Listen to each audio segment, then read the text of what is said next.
os meus pecados peço a graça do perdão. Ave Maria, cheia de graça, o Senhor é convosco, bendita sois vós entre as mulheres, e bendito é o fruto do vosso ventre, Jesus. Santa Maria, Mãe de Deus, rogai por nós, pecadores, agora e na hora de nossa morte. Amém. Pode sentar-se.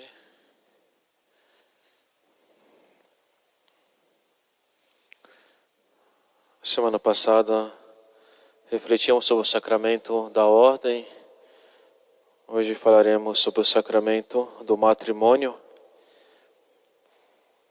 O catecismo inicia dizendo que a aliança matrimonial, pela qual o homem e a mulher constituem entre si uma comunhão da vida toda, é ordenada por sua índole natural ao bem dos cônjuges e à geração e educação da prole, e foi elevada entre os batizados à dignidade de sacramento por Cristo Senhor.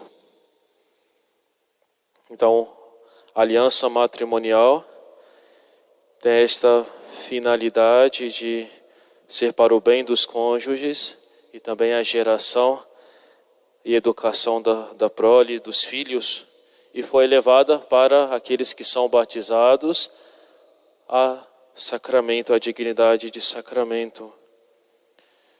O catecismo continua dizendo que o matrimônio estava presente já desde o início no pensamento de Deus. A Sagrada Escritura abre-se com a criação do homem e da mulher à imagem e semelhança de Deus, se fecha-se com a visão das núpcias do Cordeiro no Apocalipse. De um extremo ao outro, a Escritura fala do casamento e do seu mistério, de sua instituição e do sentido que lhe foi dado por Deus, de sua origem e de seu fim, de suas diversas realizações ao longo da história da salvação, de suas dificuldades provenientes do pecado e de sua renovação no Senhor, na nova aliança de Cristo e da Igreja.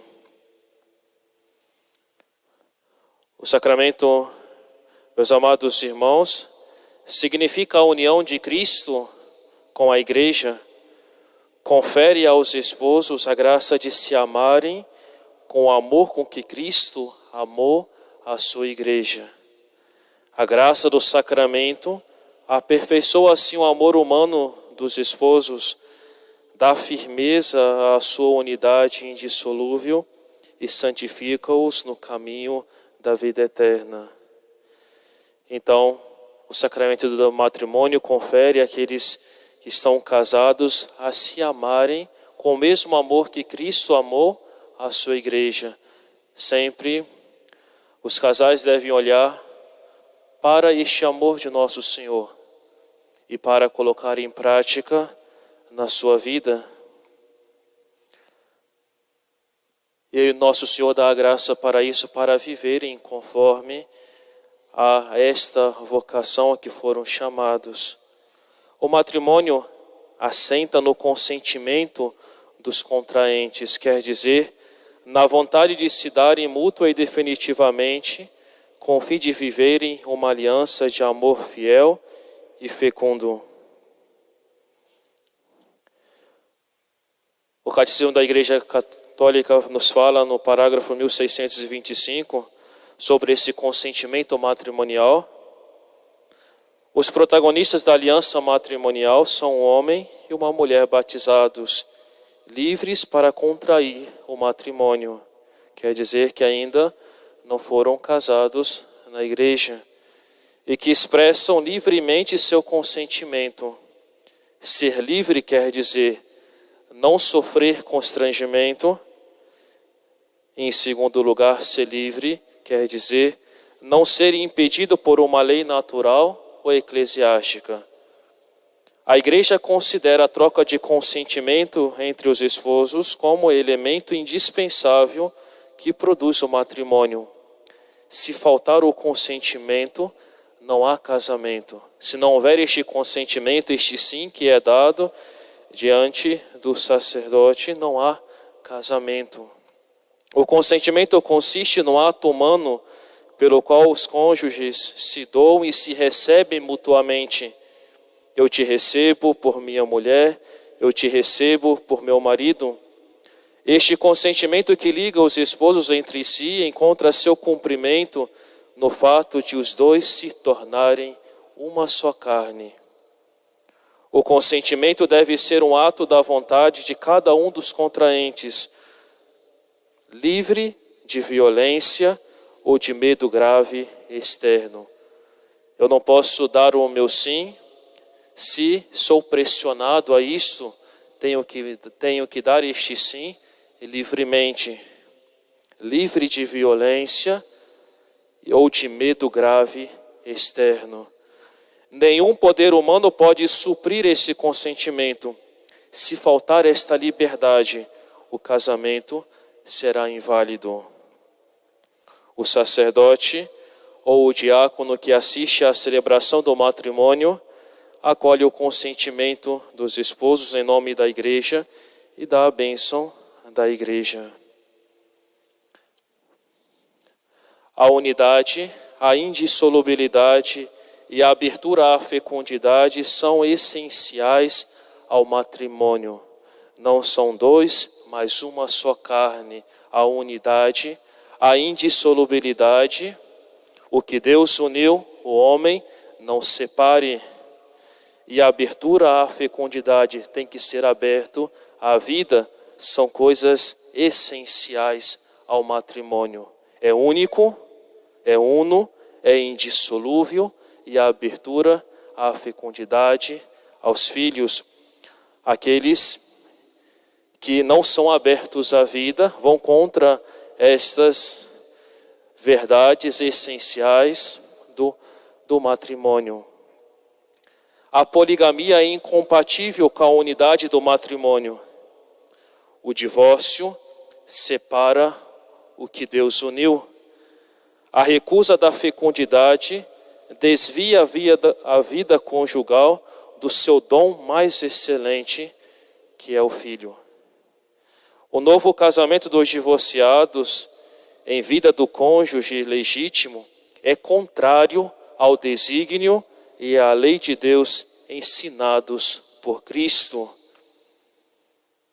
Eles não ficam separados da igreja, mas não têm acesso à comunhão eucarística, porque vivem uma vida irregular, se já foram casados, mesmo que sejam divorciados no civil, se permanece o vínculo da igreja, eles não podem se unir novamente.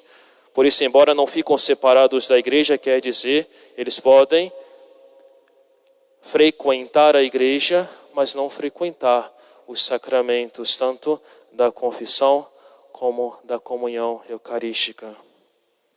Viverão a sua vida cristã, sobretudo educando os filhos na fé.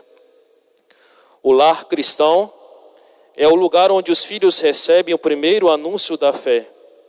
É por isso que a casa de família se chama com razão igreja doméstica, comunidade de graça e de oração, escola de virtudes humanas e de caridade cristã. Então, que aqueles que se preparam para se casar ou pensam num casamento, lembre-se sempre destas finalidades, dessas propriedades essenciais do matrimônio, a unidade, a indissolubilidade e a abertura à vida. Lembre-se sempre da finalidade do matrimônio.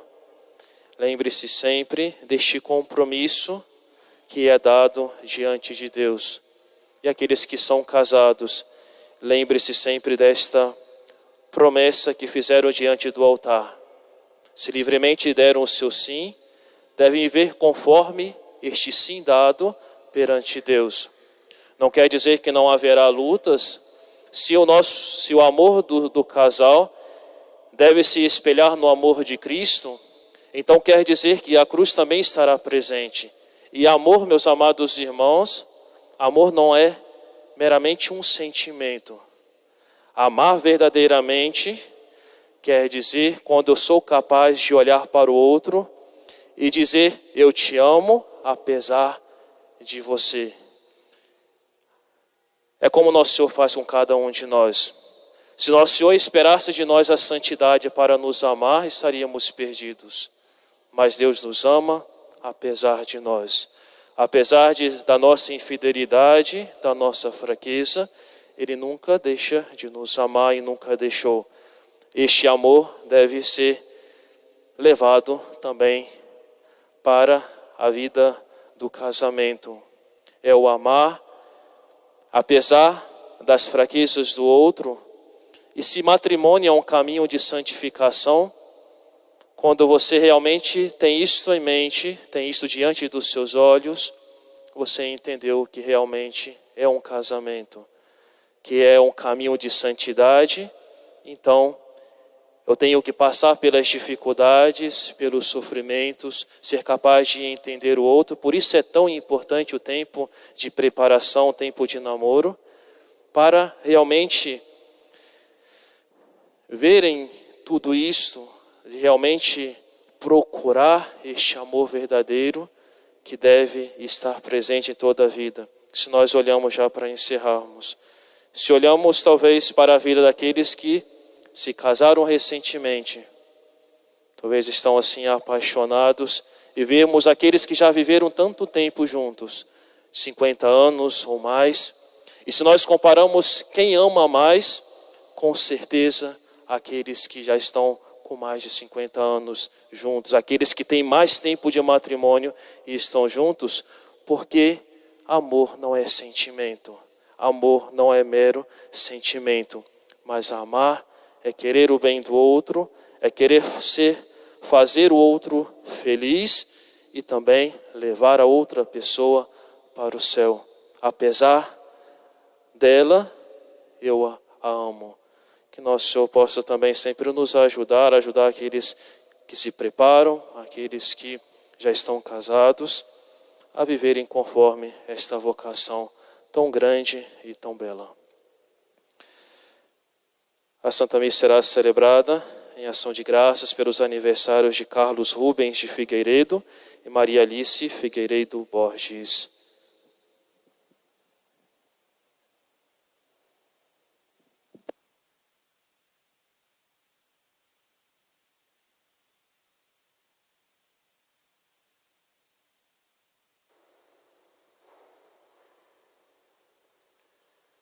In nomine Patris et Filii et Spiritus Sancti. Amen. Introibo ad altare Dei. Ardeum quiretificat juventutem meam. Iudica me Deus edicere causa meam de gente non sancta, abomini iniqua doloso eruem me. Quia tu es Deus fortitudo mea, quare me repulisti, et quare tristis in cedo dum affligit me inimicus. Emite rucementum et veritate in tuum ipse me reducerunt, et aduxerunt in montem in sanctum tuere tabernacula tua. Et introibo ad altare Dei.